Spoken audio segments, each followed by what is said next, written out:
नमस्कार दोस्तों, आप सब कैसे हैं? आज हम बात करेंगे भारत के 8वें राष्ट्रपति के बारे में।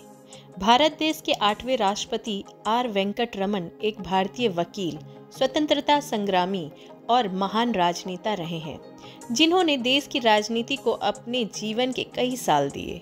आर वेंकट रमन का जन्म 4 दिसंबर 1910 को तमिलनाडु में तंजौर के पास एक छोटे से गांव में हुआ था। इनके पिता का नाम रामास्वामी अय्यर था। वे तंजौर जिले में एक वकील थे।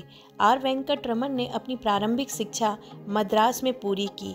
फिर मद्रास विश्वविद्यालय से अर्थशास्त्र में स्नातकोत्तर की परीक्षा उत्तीर्ण की। तत्पश्चात कानून की परीक्षा के लिए उन्होंने मद्रास के डी लॉज कॉलेज में दाखिल लिया। कानून की शिक्षा पूरी करने के बाद आर वेंकट के पास दो विकल्प थे, ब्रिटिश हुकूमत की नौकरी करें या तो वे स्वतंत्र रूप से वकालत करें। वेंकट रमन अंग्रेजों के अधीन काम करना कभी मंजूर नहीं था, सो उन्होंने स्वतंत्र रूप से वकालत करने की ठान ली और सन 1935 में मद्रास उच्च न्यायालय से वकालत शुरू कर दी। 1951 के आते आते वे कानून के प्रकांड पंडित के रूप में पहचाने जाने लगे और फिर सुप्रीम कोर्ट में वकील के रूप से अपना कार्य शुरू कर दिया। वकालत के साथ साथ आर वेंकट रमन भारत की स्वतंत्रता की लड़ाई में हिस्सेदार रहे। वे भारतीय राष्ट्रीय कांग्रेस के एक्टिव मेंबर बने। वकालत के दौरान आर वेंकट रमन ने 1942 में भारत की स्वतंत्रता के लिए महात्मा गांधी जी के साथ भारत छोड़ो आंदोलन में हिस्सा लिया।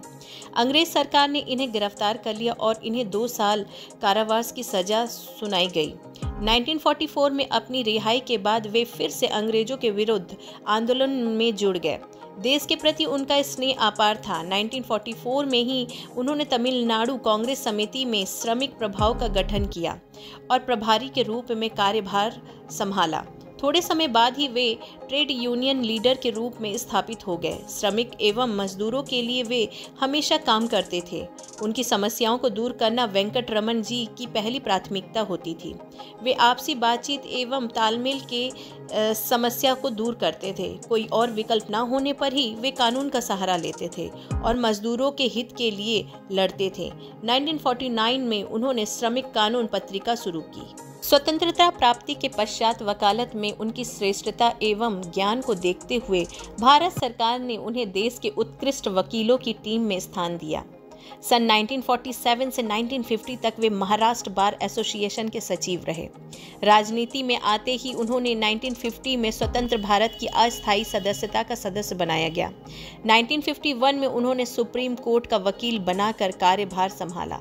तत्पश्चात 1952 में जब देश की प्रथम संसद का गठन हुआ, उस समय भी आर वेंकट रमन जी को उनका सदस्य बनाया गया।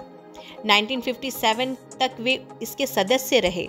1953 से 54 तक उन्होंने भारतीय राष्ट्रीय कांग्रेस के सचिव के रूप में कार्यभार संभाला। 1957 में जब लोकसभा चुनाव हुए तो एक बार फिर से आर वेंकट जी को सांसद के रूप में चुना गया, किंतु पद की लालसा न दिखाते हुए उन्होंने इस पद को त्याग दिया और मद्रास राज्य के मंत्री परिषद का पद ग्रहण किया। उस समय वहां के मुख्यमंत्री के कामकाज ने उनकी राजनीति प्रतिभा को निखारने में महत्वपूर्ण भूमिका निभाई। 1967 में तमिलनाडु में सत्ता कांग्रेस के हाथों में चली गई। तत्पश्चात वेंकट रमन जी दिल्ली आ गए और उन्होंने योजना आयोग का सदस्य चुना गया। इस दौरान वे औद्योगिक समाज, यातायात, अर्थव्यवस्था से जुड़े कार्यभार संभाले थे। 1971 तक उन्होंने इस पद की गरिमा बढ़ाई।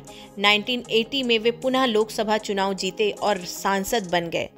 तात्कालिक प्रधानमंत्री इंदिरा गांधी जी ने वेंकट रमन जी को वित्त मंत्री बना दिया। 1982 से 1984 तक वेंकट रमन जी को रक्षा मंत्री का भार सौंपा गया। 22 अगस्त 1984 में उन्होंने उपराष्ट्रपति का कार्य संभाला। उसी दौरान वे राज्यसभा के अध्यक्ष भी रहे। 24 जुलाई 1987 को उन्होंने उपराष्ट्रपति पद से त्यागपत्र दे दिया और 25 जुलाई 1987 को 8वें राष्ट्रपति के रूप में शपथ ली।